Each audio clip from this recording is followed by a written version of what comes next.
Welcome to my channel सारा in Canada में। जी क्या हाल चाल है आपके। उम्मीद करती हूँ कि आप खुश और खैरियत से होंगे। आज जिस कंट्री की मैं इन्फॉर्मेशन आप तक लेकर आई हूँ उस कंट्री का नाम है जी जर्मन। जर्मन का एक नया वीज़ा ओपन हुआ है जिसका नाम है अपॉर्चुनिटी कार्ड। जर्मन में बहुत ज़्यादा लेबर की शॉर्टेज है, दैट्स वाई उन्होंने अपॉर्चुनिटी कार्ड सिस्टम निकाला है। अपॉर्चुनिटी कार्ड जो है जी पॉइंट बेस है। जैसे कि कनाडा में पॉइंट्स आपको चाहिए होते हैं, ऐसे ही वो अपॉर्चुनिटी कार्ड जो है वो पॉइंट बेस कार्ड है। अगर आप ये 6 पॉइंट, इस पर 6 पॉइंट एटलीस्ट आपने लेने होते हैं। अगर आप ये 6 पॉइंट्स ले लेते हैं तो आपको अपॉर्चुनिटी कार्ड जो है मिल जाता है।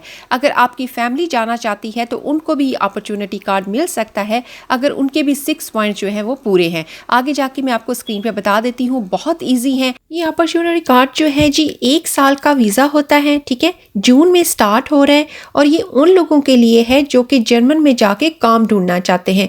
तो इस तरह आप 1 साल के अंदर आप वहाँ पे जाके अपना काम ढूंढ सकते हो। अगर आपको काम अपने मुताबिक नहीं मिलता है तो आप 20 आवर्स पर वीक जो है ट्रायल बेस पे वहाँ पे कोई भी काम कर सकते हो। आप आराम से 1000 यूरो जो है इजीली आप वहाँ पे कमा सकते हो। तो इस तरह आपका खर्चा भी जो है वो इजीली निकल। अगर आपको जर्मन में काम मिल जाता है तो आप ये जो वर्क वीज़ा है ये स्किल्ड वर्क वीज़े में भी कन्वर्ट करवा सकते हो। अगर आपको फुल टाइम वहाँ पे जॉब मिल जाती है तो आपको रेजिडेंट भी मिल जाता है। अगर आपको 1 साल के अंदर जॉब नहीं मिलती है तो आप इस वीज़े को 2 साल के लिए एक्सटेंड भी करवा सकते हो। अगर आप मैकेनिक हो, नर्स हो, प्लम्बर हो, शेफ़ हो, डॉक्टर हो, कोई भी जॉब करते हो, कोई भी, लेकिन आपके पास 2 ईयर का एक्सपीरियंस ज़रूर होना चाहिए, 5 साल का। उसके बाद जी आपको ट्रेनिंग सर्टिफिकेट चाहिए होता है एम्प्लॉयर से, अपने एम्प्लॉयर से। और वो सर्टिफिकेट जो है आपका इंग्लिश लैंग्वेज में होना चाहिए या जर्मन लैंग्वेज में होना चाहिए। ये आपने खुद से नहीं करना है, ये उन्होंने वेबसाइट जो आपको स्क्रीन पे ऊपर नज़र आ रही है इस वेबसाइट से जाके आपने इनको चेंज करवाना है, ठीक है। फिर उसके बाद जी लैंग्वेज आती है। लैंग्वेज में आपको जो स्किल्स चाहिए, जर्मन में आपके पास होना चाहिए लेवल A, इंग्लिश में होना चाहिए लेवल B2, ठीक है। B2 यानी कि आपको बेसिक इंग्लिश जो है वो आनी चाहिए, ठीक है।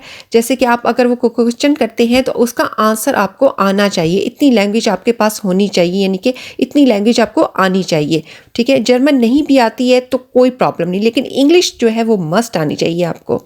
उसके बाद अगर आप मैरिड हो तो आपके पास सर्टिफिकेट होना चाहिए। अगर आपका कोई जर्मन में रहता है, ठीक है, उसका प्रूफ आपके पास होना चाहिए, लेटर होना चाहिए उससे।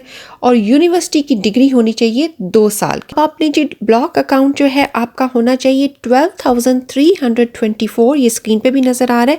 और मंथली आपका जी 934 यूरो बनता है। ये वेबसाइट है, ठीक है। सोशल कंटेंट भी इसको कहा जाता है अपॉर्चुनिटी कार्ड को। इसकी वेबसाइट में नीचे लिंक मैं इसके नीचे दे दूंगी। फिर आप ये नीचे आएंगे, सबसे नीचे आएंगे तो ये आपने स्टार्ट को प्रेस करना है। अच्छा, मैं ये सबसे ऊपर आपको बता दूं, ये बाद में आपको फिर बता दूंगी। आप अगर इसको प्रेस करेंगे तो सारी इन्फॉर्मेशन आपके सामने आ जाएगी। स्टार्ट को जब प्रेस किया उसके बाद ये आ गया। इसमें आप वो पूछ रहे हैं कि आपकी ट्रेनिंग, ठीक है। मैंने ट्रेनिंग लिख दी है, आपने यूनिवर्सिटी डिग्री लिखनी है, आप वो भी लिख सकते हो। फिर मैंने नेक्स्ट को प्रेस किया तो मैंने लिखा हुआ जी एक्सपीरियंस 5 ईयर, ठीक है। आप कोई सा भी एक्सपीरियंस लिख सकते हो अपना। यहाँ वो पूछ रहे हैं कि आप अपनी डिग्री आपने कंप्लीट की है या आपके पास कोई ट्रेनिंग है। मैंने फॉर एग्जांपल के लिए ऊपर वाला लिख दिया है, आप कोई सा भी लिख सकते हो। यहाँ पे वो पूछ रहे हैं कि आप किस कंट्री से हो। यहाँ पे मैंने अदर पे प्रेस किया हुआ है क्योंकि मैं इनमें से किसी कंट्री में नहीं हूँ, तो मैं अदर पे प्रेस करूँगी तो आपके सामने फिर वो ऑप्शन आ जाएगी। जी मैंने अपनी कंट्री लिख दी है, ठीक है। फिर उसके बाद मैं प्रेस करूँगी नेक्स्ट को, तो नेक्स्ट में वो आ जाता है, पूछ रहा है कि आपको जर्मन आती है। तो मैंने कहा है मुझे बिल्कुल जर्मन भी नहीं आती। आपको आती है तो आप लिख सकते हो, ठीक है। फिर उसके बाद है जी वो पूछ रहा है आपको इंग्लिश आती है। मैंने लिखा है मुझे आती है। अगर आपको नहीं आती है तो आप लिख लो नहीं, लेकिन फिर आपको कार्ड नहीं मिलना क्योंकि उसने मस्ट कहा है कि इंग्लिश आनी चाहिए। वो पूछ रहा है कि आपकी एज कितनी है, तो फिर एज लिख के अपने नेक्स्ट को प्रेस करना है।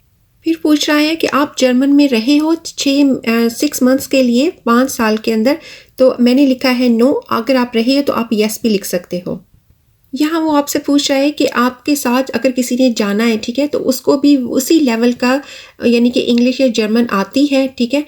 तो अगर आप लेके जाना है अपने किसी के आपके साथ तो आप यस लिख सकते हो, वरना नो लिख दो। मैंने नो लिख दिया है फॉर एग्जाम्पल के लिए, ठीक है। अब जी यहाँ आपसे पूछ रहा है, जैसे मैंने आपको पहले बताया कि आपके पास इतने फंड्स हैं, 12,324 आपके पास हैं। मैंने लिख दिया यस। अगर आपके पास नहीं है तो मिलना नहीं है कार्ड फिर, ठीक है। ऐसे लिखना, क्योंकि 1 साल के लिए वो पूछ रहा है आपके पास इतने फंड्स हैं, भावें हुण कन्न इधरों पढ़ो या उधरों पढ़ो, ऐदा करना ही पैना है। हाँ, वो आपको ईमेल पूछ रहा है, ठीक है। आपने अपना सही वाला ईमेल यहाँ पे लगा देना है, डाल देना है, ठीक है।